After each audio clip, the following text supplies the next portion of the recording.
Natural history evokes wonder. Museums, curiosity and enchantment. Put them together and you can open minds to new worlds. But sometimes you want a little quiet time at a museum, and so before it even opens, I'm getting a peek at Singapore's brand new Natural History Museum, and I think I have the place all to myself on a night at the museum.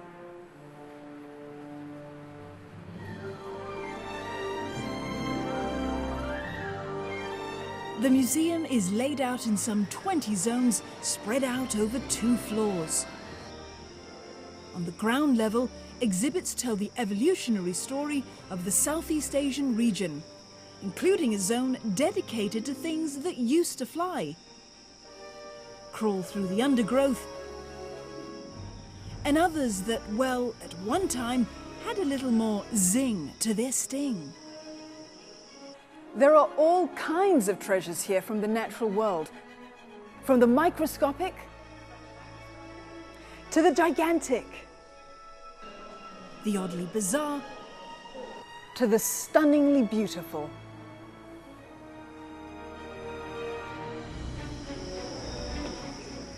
In temperature-controlled glass cabinets, dioramas tell the history behind each precious specimen, some of which no longer exist in Singapore. This cream-coloured giant squirrel is one example of a local species believed extinct in Singapore because it hasn't been seen in the wild for more than 50 years. And if you're curious, and who isn't, you're going to love what's upstairs. Come with me.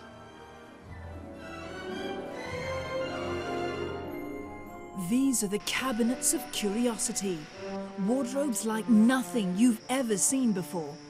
They hold curios and collectibles from a bygone era, full of taxidermied specimens that look almost alive. You'll even find out how the collection survived the war years after 1942.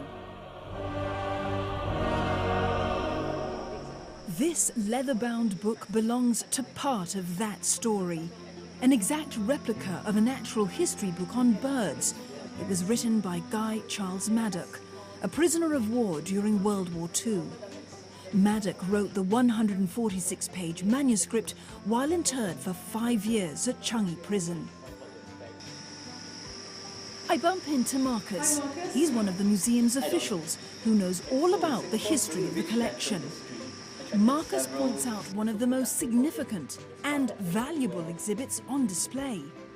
Singapore's very rich natural history attracted several star naturalists during its time, and one of whom was Alfred Russel Wallace, who is best known for being the co-discoverer of evolution. So Singapore was one of several of Wallace's stops when he made his journey across the Malay archipelago. He noted that the hills at Bukit Timah was exceptionally rich for beetles. Wallace's collection is very valuable today, and we actually have one specimen from his collection over here. So come with me. And this is a flycatcher. Now, like all museums, this one houses some rather temperamental residents. Now, they don't like light, so this museum has no windows.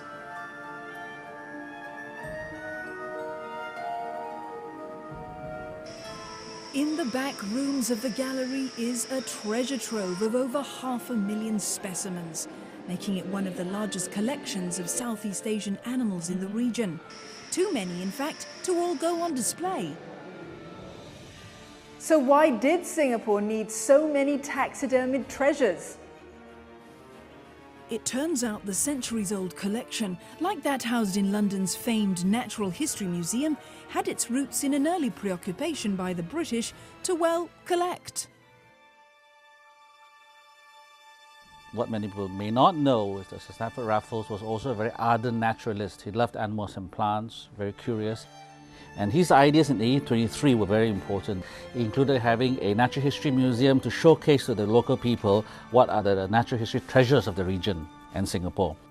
Those ideas eventually led to the construction of the National Museum on Stamford Road, the original home of Singapore's natural history collection, the Raffles Museum. Donations also make up part of the collection. like this fragile treasure. A 9-foot-long tusk from the narwhal whale.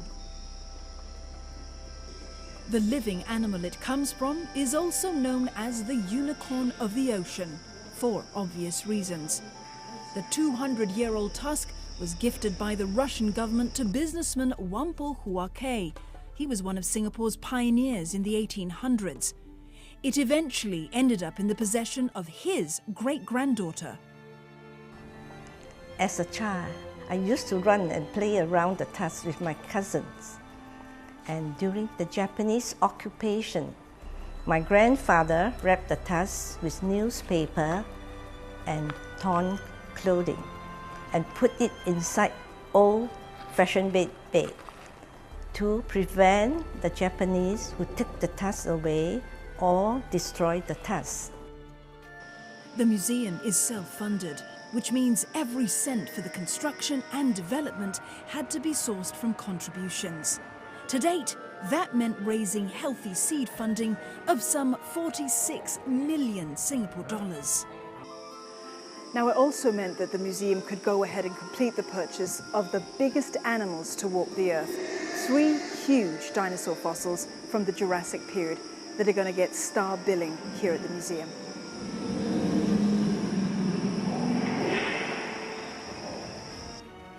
Excavated in the arid deserts of Wyoming in the United States, the 3 skeletons are expected to draw dino enthusiasts and the scientific community. And because they don't have skin and scales any longer, one of the best ways to enjoy these Jurassic fossils, a little bit of sound and light.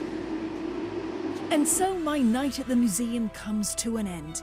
I've been amazed to discover the range of species that once lived on our shores and in our jungles. Now it's poignant because one realizes just how much wildlife was lost, but more importantly, how much more there remains to protect.